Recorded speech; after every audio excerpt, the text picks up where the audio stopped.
Hello students, আমরা আজকে সরল সূত্র কষার বাকি ম্যাথ আছে কিছু 15 থেকে সেই ম্যাথগুলো করবো। আগের ভিডিওতে বাকি ম্যাথগুলো আছে, ভিডিওটা পুরোটা দেখো। আর যদি বুঝতেই পারো একটা লাইক করো। চলো আমরা স্টার্ট করি। 15 নম্বর ম্যাথটা যেটা আছে সেটা হচ্ছে, একটি তাঁত সমবায় সমিতির যন্ত্রচালিত তাঁত ক্রয় করার সময় 15,000 টাকা ধার করে 5 বছর পর সেই ধার শোধ করতে সমিতিকে 22,125 টাকা দিতে হলো। বার্ষিক ব্যাংকের বার্ষিক শতকরা সুদের হার কত? তাহলে প্রথমে কি দেওয়া আছে? ধার করেছিল কত? 15,000 টাকা। তাহলে পি হচ্ছে আমার 15,000। ক বছরের জন্য ধার করেছিল? 5 বছরের জন্য। টি হচ্ছে 5। শোধ করতে হয়েছে কত? 22,125 টাকা। অর্থাৎ সুদ আসলে হচ্ছে 22,125 টাকা। 22,125 টাকা, 125 টাকা। এই হচ্ছে আমার সুদ আসল। দেখো আসল তো আছে, সুদ আসল তো আছে। এখানে আমরা আই বার করতে পারি, জানি আমরা এ মাইনাস পি করলে আই পাই 22,125 বিয়োগ 15,000।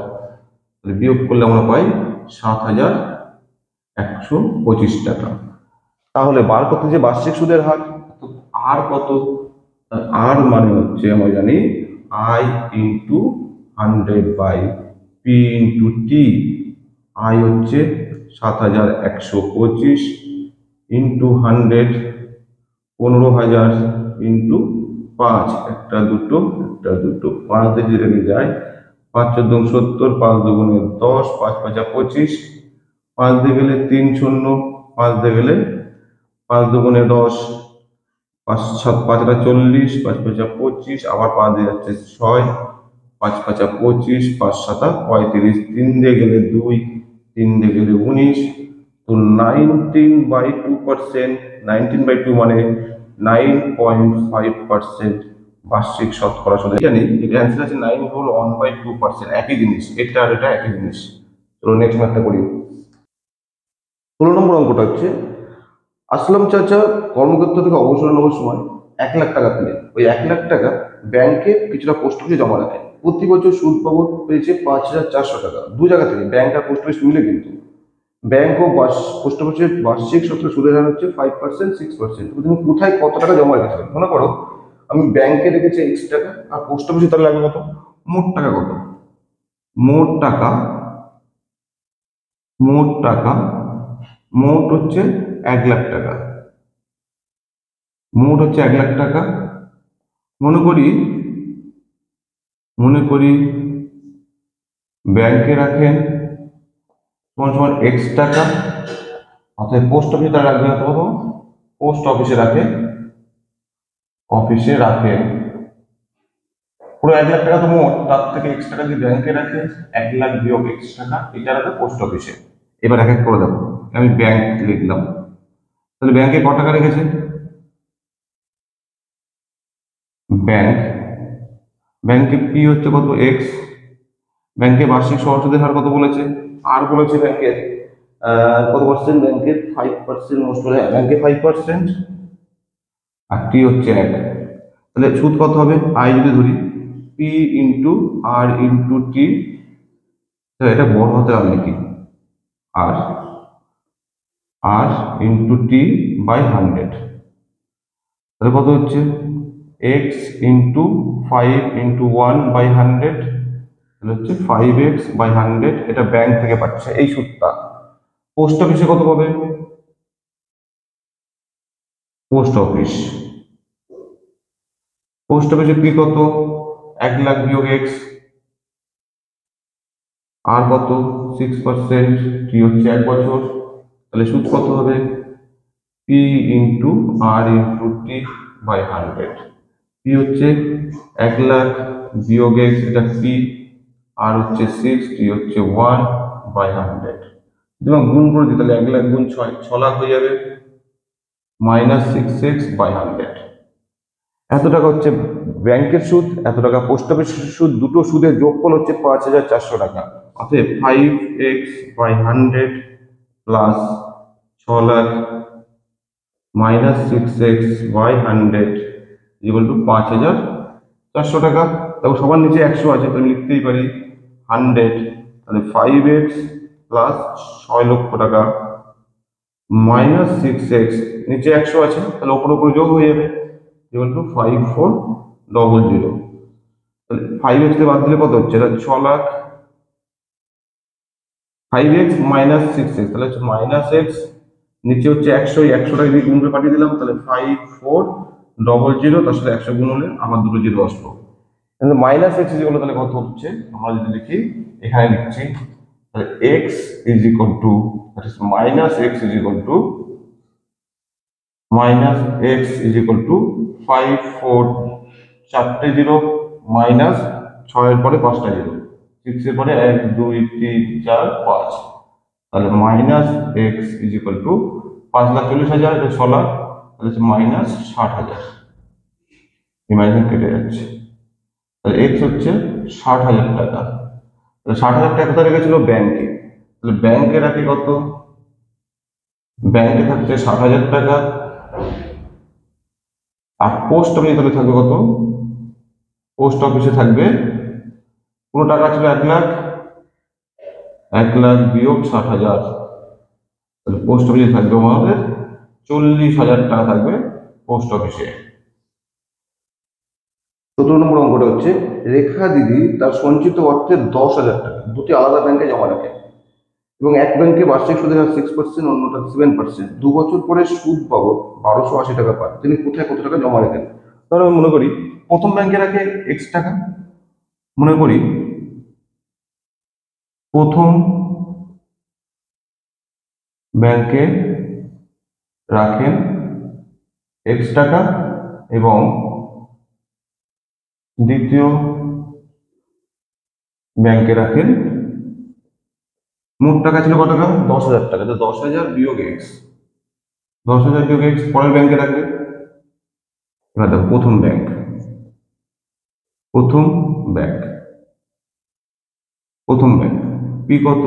এক্স টাকা। বার্ষিক সুদের হার কত? বার্ষিক সুদের হার বলেছে প্রথম ব্যাংকে 6%, পরেরটা 7%। 6% টাইম কত? 2 বছর। তাহলে এখান থেকে সুদ কত হবে? P into R into T by 100। X 6 2 100, তাহলে 12x বাই 100 প্রথম ব্যাংকের সুদ এটা। আচ্ছা, সেকেন্ড ব্যাংক, দ্বিতীয় ব্যাংকে যদি রাখা হয়, দ্বিতীয় ব্যাংকের ক্ষেত্রে কি রাখা হচ্ছে? পি কত রাখা হচ্ছে দ্বিতীয় ব্যাংকে? 10,000 বিয়োগ এক্স, 10,000 বিয়োগ এক্স, আর কত পার্সেন্ট বলেছে? 7। টি কত? 2 বছর। তাহলে সুদ কত হচ্ছে? P into R into T by 100। 10,000 বিয়োগ এক্স, এটা পি, 7 2 বাই 100 গুণ করলে 7 দুগুণে 14, 14 পরে 4টে শূন্য, বিয়োগ 14x বাই 100 টাকা। দুটো ব্যাংক থেকে মোট সুদ কত পেয়েছে? মোট সুদ পেয়েছে 1280 টাকা। তাহলে এইটা যোগ এইটা হচ্ছে 1280, সুতরাং 12x বাই 100 প্লাস 14 পরে 4টে জিরো মাইনাস 14x বাই 100, 1280। তাহলে এখানে কত হচ্ছে? 100, 12x প্লাস 1 4, একটা দুটো তিনটে চারটে minus 14x is equal to 1280। তাহলে 1 4 1 2 3 4, 14x থেকে 12x চলে গেলে মাইনাস 2x, আর 100টা এখানে আছে দেখলে গুণ হয়ে যাবে, 1280 গুণ 100 মানে দুটো শূন্য। তাহলে যদি লিখি মাইনাস 2x হচ্ছে 128 1 2 3 মাইনাস 14 পরে একটা দুটো তিনটে চারটে জিরো, তো minus 2x is equal to, বিয়োগ করি, উপরটা বিয়োগ চিহ্ন আছে বড়টার আগে, তিনটে জিরো বসে গেল, 8 আর কত হলো 10, 2 হাতে 1 3 1 12, এই মাইনাস মাইনাস কেটে যাচ্ছে। তাই যদি হয় তাহলে this imply x is equal to কত হচ্ছে? 12,000 বাই 2, কাটলে হচ্ছে 6,000। তাহলে প্রথম ব্যাংকে রাখছে 6,000 টাকা, ফার্স্ট ব্যাংকে 6,000 টাকা থাকবে, এটা প্রথম ব্যাংকে থাকবে। আর দ্বিতীয় ব্যাংকে থাকবে 10,000 বিয়োগ 6,000, কত হচ্ছে? দ্বিতীয় ব্যাংকে 4,000 টাকা থাকবে, পরের ব্যাংকে থাকবে 4,000, প্রথম ব্যাংকে থাকবে 6,000। 18 নম্বর অঙ্কটা, কোনো এক ব্যাংকে বার্ষিক 5% সুদের হারে ওই ব্যাংকে দীপু বাবু বছরের প্রথমে 15,000 টাকা জমা নেন, 3 মাস পরে 3,000 টাকা তুলে নেন, আবার এবং তুলে নেওয়ার 3 মাস পরে গিয়ে তিনি 8,000 টাকা জমা দেন। ওই বছর শেষে সুদে আসলে কত টাকা পাবে। প্রথম 15,000 টাকা কাটে হচ্ছে 15,000 টাকা 3 মাস, প্রথম 15,000 টাকা কাটে 3 মাস, প্রথম 15,000 টাকা 3 মাস, 3 মাস পরে তিনি একটা তুলে নিচ্ছে থেকে 15,000 বিয়োগ 3,000, 12,000 টাকা থাকে পরবর্তী 3 মাস, এবং এই পরবর্তী 3 মাস, প্রথম 3 মাস এটা 3 মাস পরে এটা তুলে নিচ্ছে, তারপরে 3 মাস পরে গিয়ে আবার ওর মধ্যে জমা দিচ্ছে 3,000 টাকা, 3 মাস পরে গিয়ে 3,000 টাকা তুলে নিল এবং ওই টাকা তুলে নেওয়ার 3 মাস পরে গিয়ে তিনি আরো 8,000 টাকা জমা দেন। 3 মাস পরে গিয়ে থাকছে পরবর্তী 3 মাস এবং এবং 12,000 যোগ 3,000, পরে লাস্টে জমা দিচ্ছিল কত, পরে না 8,000, 12,000 যোগ 8,000, পরে জমা হচ্ছে 8,000, 8,000 টাকা থাকছে, 8,000 মানে 20,000 টাকা থাকে পরবর্তী 20,000 টাকা শেষ 6 মাস। দেখো প্রথম 3 মাস ছিল 15,000 টাকা, লাস্টের 3 মাস, মাঝখানে 3 মাস ছিল 12,000 টাকা, এবং প্রথম 3 মাস 15,000, মাঝখানে 3 মাস 12,000, এবং 1 বছর মানে 12 মাসের হয়, আর শেষ 6 মাস থাকবে 20,000 টাকা। তাহলে তাহলে কত মাস হলো, 3 মাস, 3 মাস 6 মাস, আর এই 6 মাস 12 মাস, টোটাল 12 মাস টাকাটা খালি। যদি কোশ্চেনটা না বুঝে তুমি আরেকবার রিপিট করছি, প্রথমে জমা দিয়েছিল 15,000 টাকা, 3 মাস পরে গিয়ে ও 3,000 টাকা তুলে নিল, তাহলে প্রথম 3 মাস তো 15,000 টাকা ছিল, 3 মাস পরে গিয়ে 3,000 টাকা তুলে নিল, তাহলে থাকছে 12,000 টাকা। এই 12,000 টাকা তোলার থাকার 3 মাস পরে গিয়ে 8,000 টাকা জমা দিচ্ছে, তাহলে এই 12,000 টাকা আবার 3 মাস থাকছে, তারপরে গিয়ে 8,000 টাকা জমা দেয়, তাহলে টোটাল। আর তোমার রেট অফ ইন্টারেস্ট দেওয়া আছে, সুদের হার বলেছিল এখানে 5%, তাহলে মোট সুদ কত হবে, মোট সুদ দেখো আমার সুদের সূত্র জানি কি, P into R into T by 100। তাহলে মোট সুদ দেখো এখানে পি কত প্রথমটার জন্য 15,000 টাকা, আর কত 5%, ঠিক আছে, টি কত কমা ছিল 3 মাস, 3/12, 12 কেন বছরে আনতে হলো, মাসকে 12 দিয়ে ভাগ করলে বছরে আসে, এটা হচ্ছে প্রথম 3 মাসের সুদ। পরবর্তী এটা ছিল 3 মাস প্লাস কত ছিল ওটা 12,000, 5%, 3/12/100, লাস্টে ছিল 20,000 টাকা প্লাস 20,000, এটা কমাস 5 মাস, এটা কমাস 6 মাস, 6/12/100, এটা হচ্ছে মোট সুদ। তো সবার মধ্যে দেখো 5 আর 100 কমন যায়, আচ্ছা 100 দিয়ে কেটে দেওয়া যায়, এটা কেটে দাও, জিরোগুলো কেটে দাও, সবার মধ্যে দেখো 1/12, 3, এটা কাটা যাবে 4, এটা কাটলে 4, এটা কাটলে 2, তাহলে কত পাচ্ছি আমরা, 5×75, 750 গুণ 1/4 যোগ, এটা কত হচ্ছে 5×60, 600 গুণ 1/4 যোগ, এটা কত হচ্ছে 2 শূন্য করেছি, 5×10, তারপর 2 শূন্য গুণ 1/2, তাহলে এটাকে যদি কাটি 2, 3×6 থেকে 1, 7×14, 7×14, 7×14 হাতে 1, 5×10, তাহলে কত হচ্ছে 137/2, এটা যদি পয়েন্টে আনি পাবো আমরা কত 1, 8×16, 7×14, 0.50, এটা 4 থেকে 4, 15×60, 150 টাকা, এটাকে যদি কাটি 500 টাকা, তাহলে মোট সুদ হচ্ছে কত 500, 0, এই 0, 0, 7, 0, 5, 8, 5, 3, 1, 6, 7, 8, 0.50, এত টাকা হচ্ছে আমার সুদ হবে, কত 837 টাকা 50 পয়সা।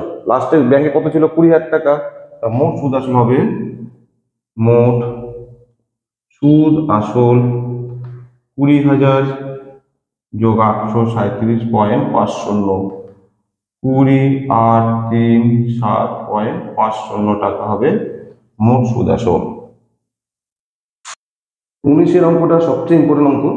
রহমত চাচা একটি বাড়ি তৈরি করার জন্য ব্যাংক থেকে 12% সুদের হারে 2,40,000 টাকা ধার করে। ধার নেওয়ার 1 বছর পরে তিনি বাড়ি ভাড়াটা বসান, 5,200 টাকা ভাড়া পান। ধার নেওয়ার কত বছর পরে তিনি বাড়ি ভাড়া আয় থেকে ব্যাংকের দেনা শোধ করবে? ধার নেওয়ার 1 বছর পরে ভাড়া বসেছে, তাহলে 1 বছর তো ব্যাংকে সুদ হচ্ছে, তা কত হচ্ছে সেটা বার করি। 1 বছরের সুদ পি হচ্ছে কত? 2,40,000 টাকা। রেট অফ ইন্টারেস্ট কত পার্সেন্ট বলেছে? রেট অফ ইন্টারেস্ট দেবো আছে 12%। রেট অফ ইন্টারেস্ট 12%, আর টি হচ্ছে 1 বছর। তাহলে আমার আয় কত হলো? P into R into T by 100, 2,40,000 into 12 into 1/100, এই শূন্য শূন্য কেটে যাচ্ছে, 0 0 4 4 24 28। যখন আমার বাড়ি ভাড়া কমপ্লিট হচ্ছে বাড়ি, তখন আমার ব্যাংকের দেনা কত? তো 1 বছর পর, 1 বছর পর, 1 বছর পর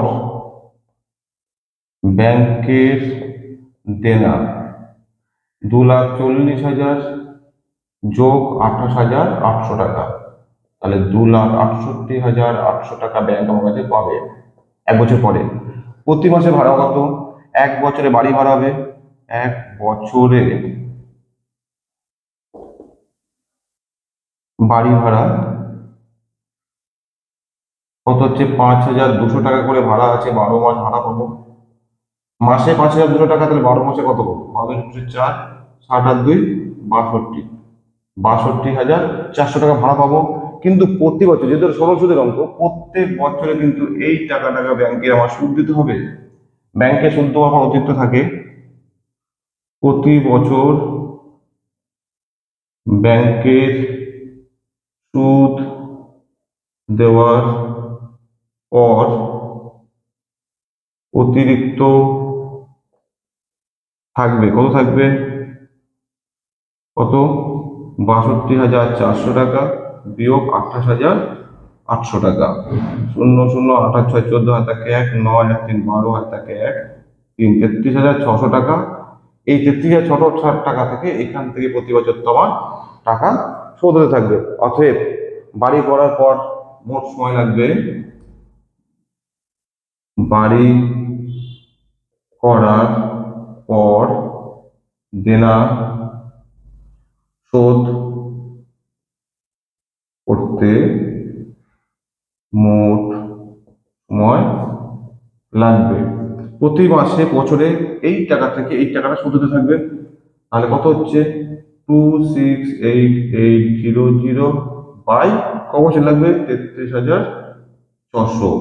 এই শূন্য শূন্য এই শূন্য কেটে দিলাম, 6 8 8 8 হাতে 4, 3 8 24 আর 4 হাতে 2, 24 আর 2 26, এটা কাটলে পুরো 8 বছর। তাহলে যখন আমি বাড়ি করলাম, তারপর আমাকে 8 বছর সময় লাগবে ব্যাংকের দেনা শোধ করতে। বাড়ি করার পর 8 বছর, তাহলে বাড়ি করার 1 বছর আগে ধার করেছিলাম, তাহলে মোট সময় ক বছর? মোট সময় আরো 1 বছর আগে ধার করেছিলাম, তাহলে মোট সময় 9 বছর। 9 বছর লাগলো বাড়ির টাকা শোধ করতে।